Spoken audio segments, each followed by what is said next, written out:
Hello and welcome to the Where Life Happens podcast. I am Steve Herron, your host here. I am a local real estate agent located in Colorado Springs, Colorado. We sell property all up and down the Front Range. This podcast is centered around topics dealing with career, life, home, and sanctuary. So I can't wait to introduce you to this guest I have right here in front of me. His name is Cleveland Masten. He has become a very close friend of mine. He is my spiritual mentor, and this gentleman knows my mail. So we have talked about everything.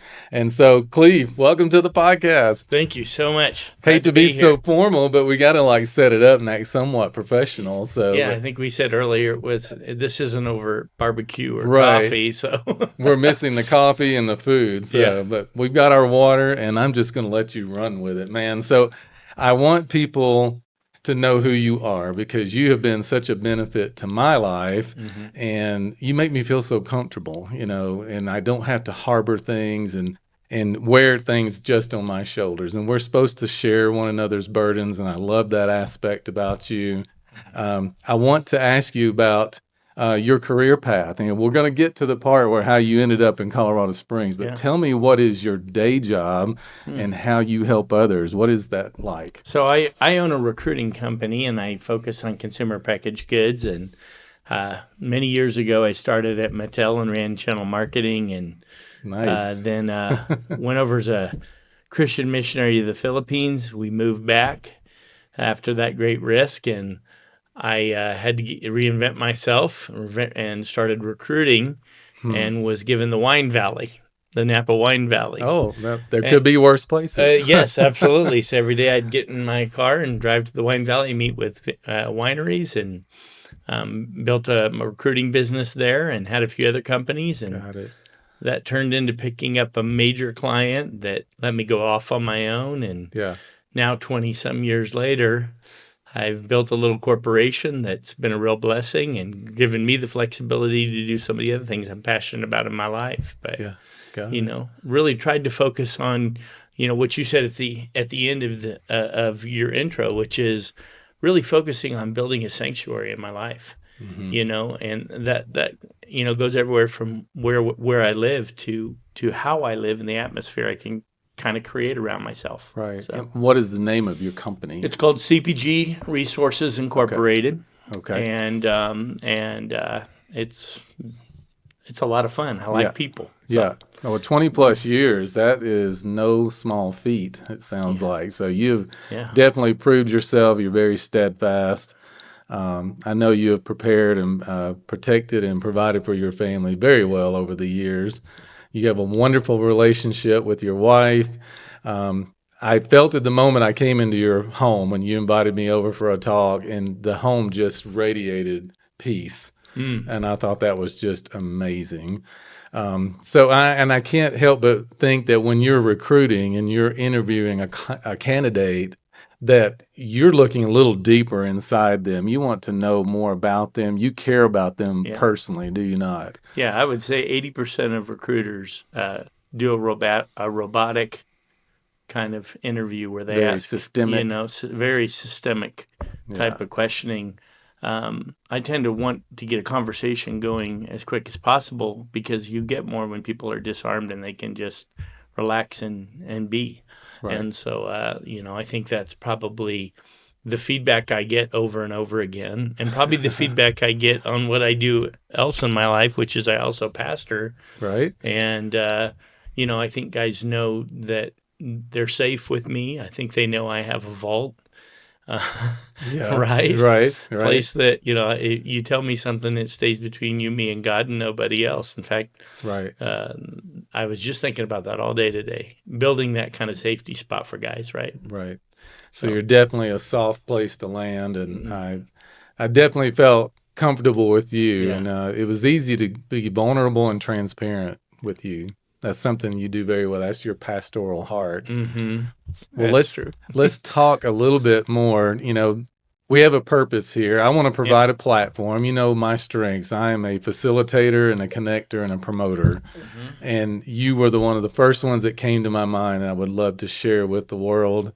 Let more people see inside of who you are. And who knows, there may be a candidate out there that Yeah. needs your help. You never know. But tell me about, here's the funny thing about living in Colorado Springs or Colorado in general is when you meet a native, we joke around and say, well, that makes 12 of you that I know, because Yeah. we're in a very transient city. We're an hour south of Denver. We're almost around 750,000 people, and I've seen 17 years of that growth since we've lived here. It's changed just exponentially. So people come and go. So my vantage point with real estate, if the typical household changes addresses every 10 years, here it's like every 3, every 5, Yeah. 7. It's sometimes a short burn because we do have 5 military bases here. It makes it, and I feel concerned for those people because they get into a new environment. I think of moms and kids in schools and things. They come in, and just as they're getting acclimated, ingrained in the culture, making friends, they get reposted. Yeah. And that's a tough thing, Yeah. So that, because we have moved so much and I'm not even military, that helps me have a little more apathy for them as they go through that process. Yeah. But about the part about people coming, we've had an influx of people from all over the world in the country, and you're an example of that. So I wanted to share that story because I thought it was incredibly fascinating Yeah. how you ended up here. Yeah. So I'm going to let you share that. Oh, that's awesome. So I want to share it in a way that I tell you the process of getting here, the place that we ended up in, our home, Mm-hmm. what was in our heart to provide in that home for ourselves. And what I will say is I came here to heal. I really came here to heal, and I didn't realize that this place, this area, all of the beauty that surrounds it, it gives you the opportunity, if you don't miss it, to lean in and let your soul heal. It's hard not to miss it, Yeah, right? yeah. In the words of my friend that just visited us, everywhere I turn, it's a postcard, Right. right? So, Yeah. but yeah, we were, we had, I had been bivocational most of my life, so I had built a corporation, and because I make coffee nervous, it was no problem to do the corporation and also pastor, Right. and planted some large churches along the way with some wonderful people. But really, Susie and I felt a calling to plant a church from scratch, and we did that. And the year after we started doing that, 2 years after we did that, COVID hit, Mm. and I pastored through COVID. And people were just so wonderful during COVID, the way they treated one another. Mm-hmm. I don't call it division. I call it fragmentation. Things were Okay. just shattered. And we saw it in the Bay Area where people just moved away. Half of our church moved out of state. And that's hard when you care about people and you're trying to figure it out. Right. And I actually came to the point that I think I was just in burnout.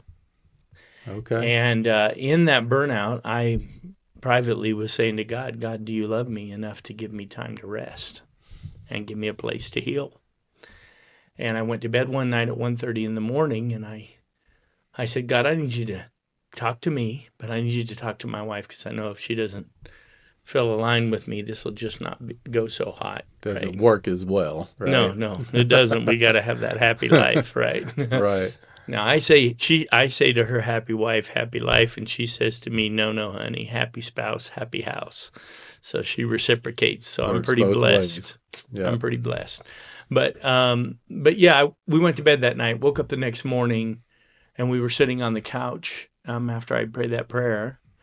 I'm not saying I made it happen. It happened.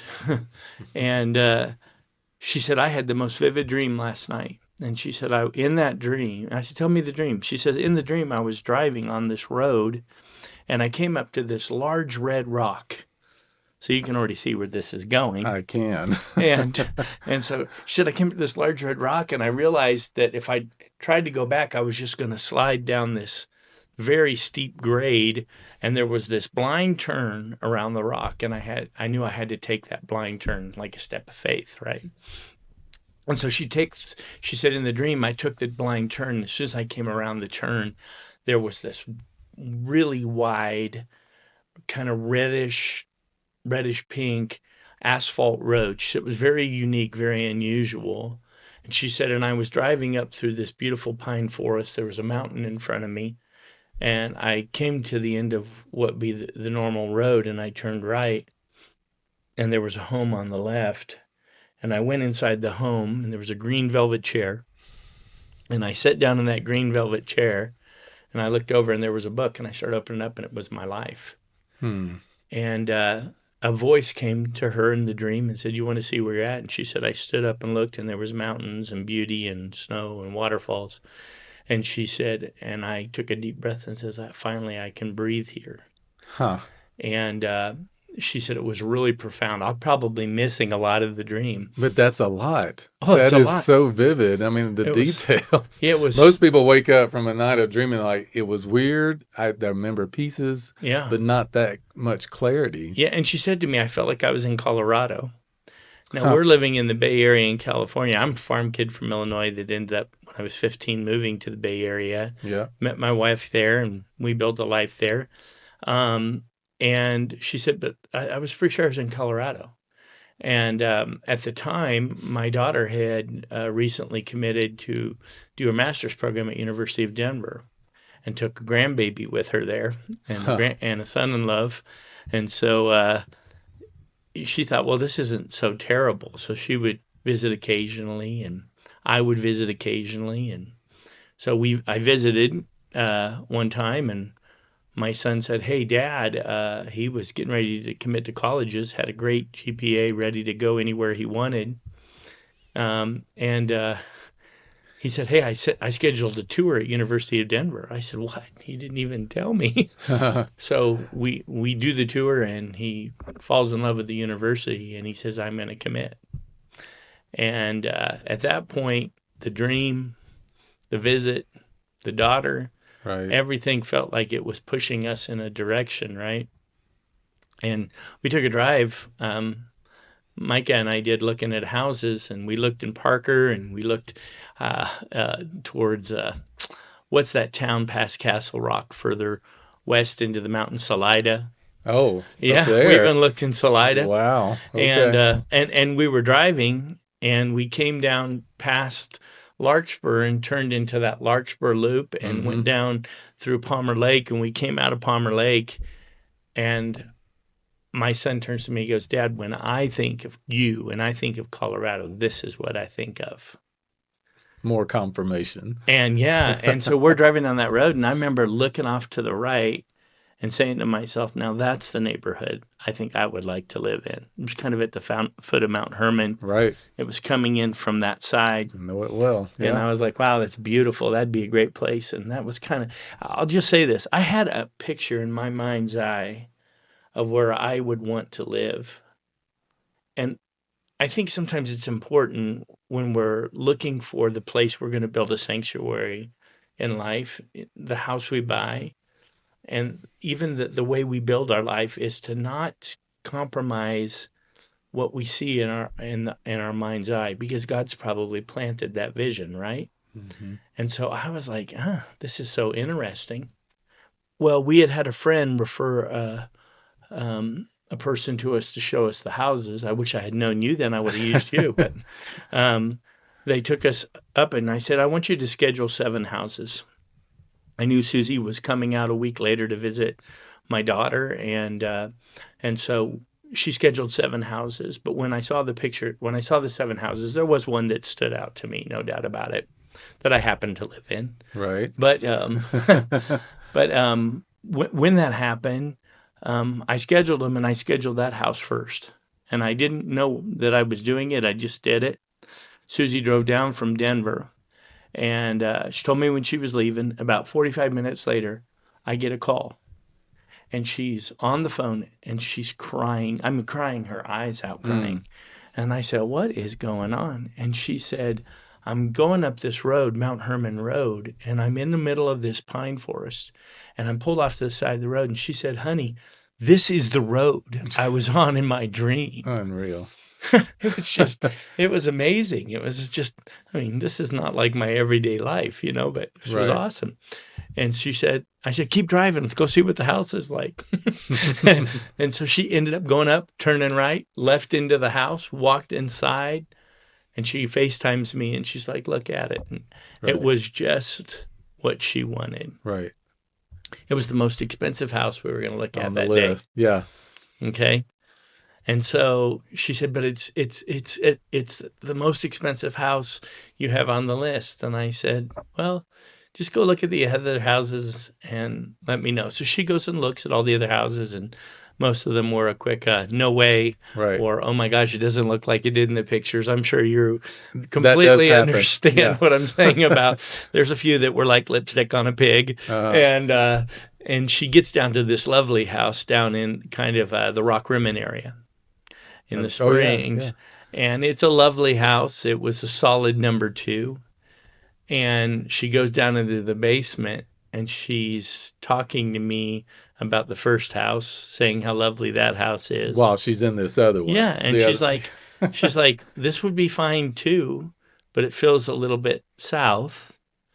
And I said, honey, what song is that playing in the basement on the TV? And she said, I don't know. And I said, listen to it. And it was the hymn, Softly, Tenderly, Jesus is Calling. And we both just started chuckling, said, this is where we're supposed to be down in the Springs. We're supposed to be down here somewhere. Right. And very possibly from the dream and everything else, we might need to be there. So Yeah. she got home. She was on the way back, and the realtor said to her, says, Susie, everywhere you're going, you're just comparing it to that first house. That was the benchmark. Yeah. That was the benchmark. Yeah. And so I told her, I said, do you want me to do what I do? And she said, do what you do. And so I called the real estate agent and I told him what I was going to offer. And I said, go for it. And 2 days later, he calls me and he says, there's already 3 offers on the house. It was during that era. Yeah, it was during that era. And there were 3 offers, and it's a unique house on Very. 2.5 acres, so it's kind of unique anyway. Right. A builder had owned it, and he had really taken a 1980s house and done some pretty great upgrades on the inside. Mm-hmm. You've been there. And I said, well, okay, well, that's what I'm offering. And, coming from California, we had a little bit of cash that we could put down on that.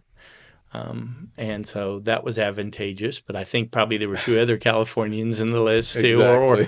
or maybe a Texican. Yeah, right, right. And so anyways, we made the offer, and he calls me and he goes, well, I got some bad news for you, man. He said, I don't know how to break this to you. And I said, what? And he said, you're going to have to start packing. I said, man, I'm going to wallop you for saying that to me, Get you worked up. Yeah, and he said, I don't know what kind of crazy favors on you guys' life. There's absolutely no reason why you should have got that offer. The other 3 people were in, and they were just very almost similar. You didn't write a letter telling them why they should pick you. Right. They just picked you. And so we got the house. We moved here. We put our feet down here, and the only way I know how to put it is we started building a sanctuary. We started building a place where Susie and I both could heal, and it was incredible because I told Susie maybe a year later, I said, I felt like the day that we got here, I started healing. Mm-hmm. And in life you get wounds along the way, and what I learned is, along the way, what I will say in my journey to get to this place, and I'm hoping this is like a rest of my life home, right? I've already taken care of the forever home. I know where that is. But I bought houses that I will say I made sure I liked them, but I was pragmatic and I understood the journey that I would get to the place where I could buy the house that I truly loved. Yeah.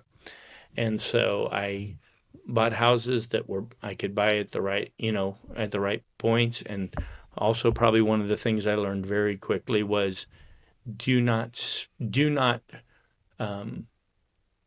need to spend more that makes it a little tight knowing that it'll be easier to sell in the future, or it might be a better move for you. Right. And always thinking that in life you're probably going to make more as time goes along if you build something. Mm-hmm.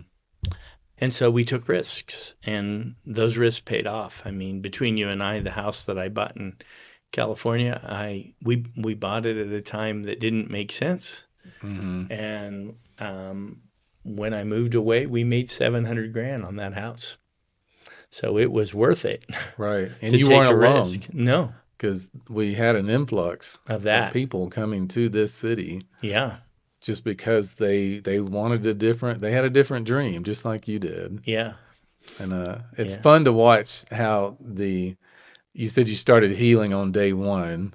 I can imagine the weight that was lifted once the decision was made and then it happened. So that had to feel such elation to you, just Oh, yeah. the relief, I guess, is what I'm trying to Yeah. say. So. Yeah, it sure did. And the net results of that is our marriage became even better. We've had a great marriage. Right. I think people would have looked from the outside and said that was love goals, right? Our daughter tells us it's love goals. Mm-hmm. But at the same time, when you've been through a lot of stress, your marriage takes a lot of the toll on it, and we had toll on our life. Right. We had worked hard and we were tattered, and we found something with each other that's better than ever. In fact, last night she said to me, "You're with me for the rest of this. You know that, right?" And I said, "Oh, absolutely. You're with me for the rest of it." Like, yeah. I like her more today than the day I married her, which is a miracle. Right. So, but yeah, no, we've had, it's been a great thing.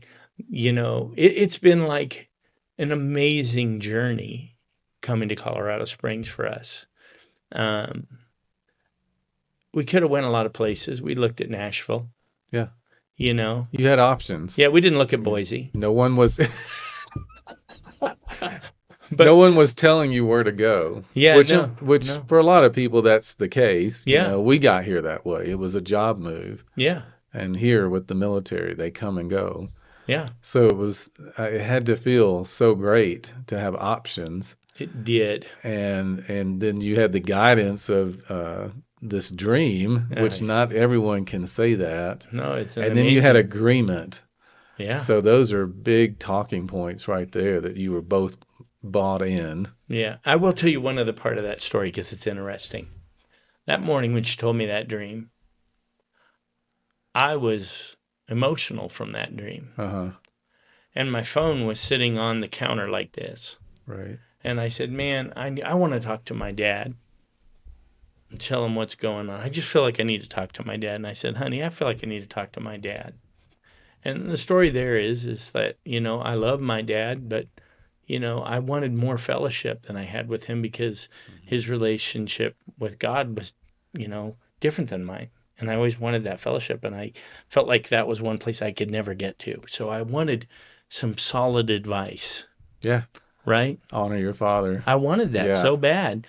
And I looked down at my phone and I said that to myself. And I looked at, and just as I said it, my dad, boom, called me on my phone. Wow. My phone lit up and I looked down at it and I said, "Ooh." And I hit answer and he said, "Son, I had a dream about you last night." Same night my wife had the dream, he had a dream. And he said, "You were in this car and you were pulled off to the side of the road." He said, "The engine was fine. The body was fine." He said, "I feel like that was like, your heart's okay. Mm-hmm. You're okay." He said, "But your suspension was demolished." Huh. And he said, "Son, I feel like you just need to pull off to the side of the road and stop pushing so hard. Make a move in your life. Restore, refresh, reset. And then go again." Man, I was wrecked. My wife walked into the kitchen because she had left, and she looked at me and she said, "What is wrong?" And she said, "Honey, that's what you've wanted for 20 years." And I said, "Absolutely." It just was such a blessing. And it's really interesting because the dynamic of our relationship has kind of went to a whole nother realm, my dad and I, through this whole thing too. Like, he loves flying into Denver. He says, "Hey, son, I'm flying into Denver. Let's go on the next road trip together." We've done 7 road trips in the last 2 years. It's been great. So that is amazing. Yeah. So it's been a great move for us. in so many ways. There's story after story I could tell you about since we got here. But, one of the things I will say is the quality of friends that I've built in the last 3 years, you included, Thank you. is it's probably better than any season of my life. And, I think I'm surrounded by people that truly want relationship and they're not posing. Okay. So it's not the plastique, Yeah. you Yeah. know? And you Okay. got to understand, I lived in California, I had friends there that were great, Yeah. but there was also a lot of plastique that you had to wade through Sure. in California. Gotcha. I remember moving from the Midwest and you'd walk up to somebody to say hi on the street because that's what you do in the Midwest. And Yeah. this lady jumped off the sidewalk because she was terrified that somebody was friendly like that. I thought, oh, I'm not in Illinois anymore. Not like Dorothy in Kansas. I was not in Illinois Right. anymore. So Culture, even within the boundaries of the continental U.S., it's amazing how different it it is. really is. So you were a Midwesterner, spent many years on the West Yeah. Coast, California. Yes, I Different did. vibe. I grew up in the deep South. Yes, If you you did. can't tell by my vocal inflection. You got a So little y'all. yeah, and I have lived in multiple states, Virginia, Arkansas, and now, Colorado. And this is such a melting pot of even our Christian circle, people that believe in God, they have different experiences of how that came to be. Yes. But yeah, that I loved hearing that story, and I even learned more Yeah. from the first time you told me that. Yeah. So now I wanted to point out that the first time when you invited me to your home, it was the moment you walked in the door. I'm a very feeling person. Mm-hmm. I felt such quiet peace when you walk in, and that's intentional. You both have worked on that with like very fervent about that. It didn't just happen. No. So tell me about and you can include Susie as well. Like when you think of building your sanctuary, when people come to a new town, a new city, they haven't made connections with the neighbors or found their community yet. What did you do first to build your private sanctuary behind that door? Oh man, there's so many things. There was a lot of And I've seen sitting in that leather lounger was one of them, and reading a ton in that living room, and praying a lot, and being in presence. But also, and I've been thinking a lot about this lately. Are we pursuing beauty? Like I wanted to pursue beauty, and even in my mind, I wanted to think on these things which were good and pleasant and wonderful and holy, not on all the other overwhelming things. Because I've kind of figured out in life 95% of what I fear isn't going to happen, and the other 5% I can't control anyway. right. And so part of it was that, part of it was family, part of it was gathering, part of it was friendship and community, part of it was sitting and crying with people in my living room. I think part of it was a paradigm shift in me about the way I thought about things too. Right. I remember I was recruiting this guy, and he had recommended a book to me called Theo of Golden, and it's not a religious book. It's a spiritual book, though. Man, is it a powerful thing? Okay. And it's just about this guy from Spain that shows up in this little town called Golden, Georgia. And he shows up there and he walks into this coffee shop, and there's 99 portraits of people that this guy has with pencil hand drawn, and it's hung up, and they're all for sale. And he wonders why they haven't sold. And he says, I'm going to buy each portrait, and one by one, I'm going to make an appointment with each person as I feel like that's the person. And I'm going to meet them at the fountain, and I'm going to ask them to tell me their story. And then I'm going to tell them what I see in the picture. Okay. Amazing story. But there's one chapter where he starts referring at the beginning of the chapter about this classical music called Appalachian Springtime. It's a wonderful classical song. And so I decided I'm just going to turn on Appalachian Springtime and I'm going to create an atmosphere while I read this book. And I'm going to tell you, Steve, I wept through that chapter. Wow. And I think some of it is what we do in private, having a residual overflow into the sanctuary of where we live, right? I think people feel that in your home. It's interesting, Daniel, my friend from the Bay Area, just visited me, and he was in our house about 30 minutes, and he said, "Can I just tell you that the peace and presence of God is here?" And I said, "I thought that was just me."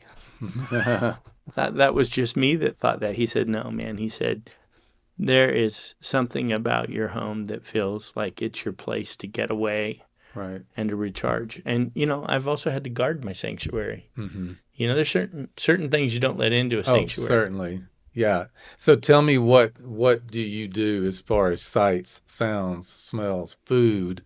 What is the culture like? You know this about me, so you're setting me up. My son and I and my wife, we all love to cook together, and we cook together. And, we put on jazz and we cook together. I mean, we create. Right? That's love special. That. We love that. And the energy, I can just feel it. Yeah. And I've got this brilliant boy that must have a very good palate because things turn out and I'm not even sure he's following a recipe. He's just really good at it. And my wife's an excellent cook. I think I'm a pretty good cook. And, I think we create that kind of thing. The gatherings at our house, my family comes in. All of those things were values that we had. We have the basement nicely decorated. We call it Micah, that's my son, Micah's condominium. Yeah.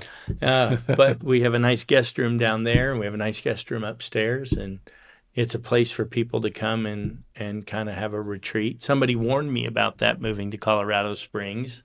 They said, when you move to Colorado, you just got to be prepared that you've just opened a bed and breakfast. There's probably some truth to that. Yeah. But we've shared our life. We've shared our space and shared our life and tried to be hospitable and spoil people when they come. Right.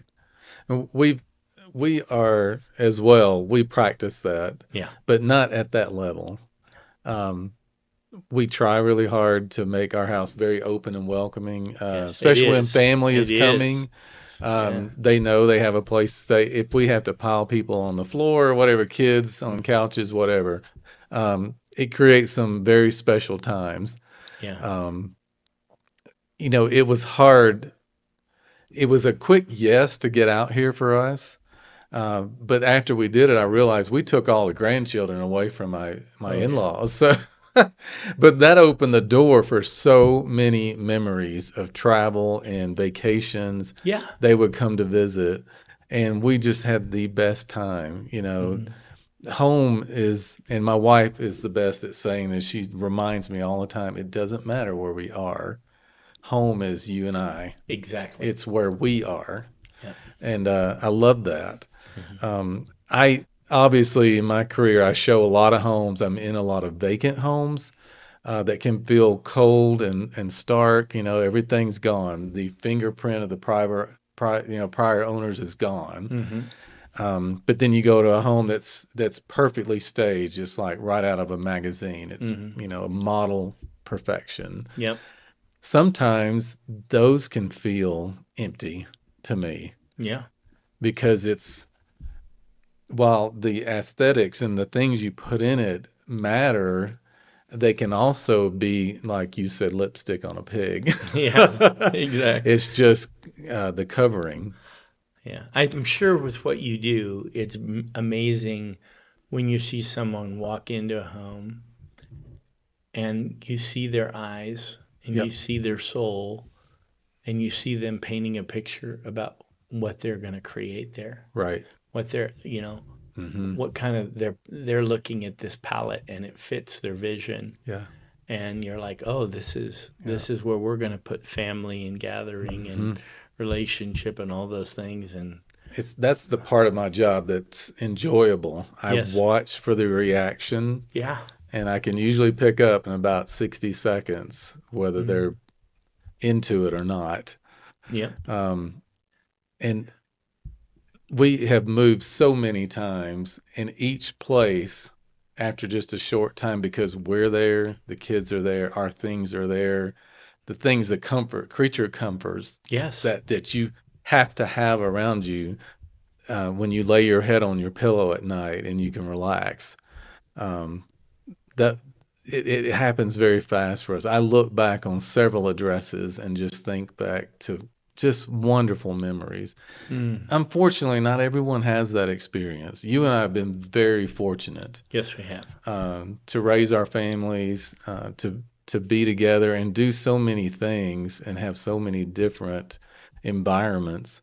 Um, my kids look back at one particular home because we've not been in one home more than 8 years. This house was the one that we were in for 8 years. And they said, Dad, that was the house that was formative. They remember Yeah. just growing up there. Yep. And some of the fondest memories, happened there. And we're still doing that. We're still building life even where we are now. Yeah. I have two kids out of the home. They're married with kids, two more to go.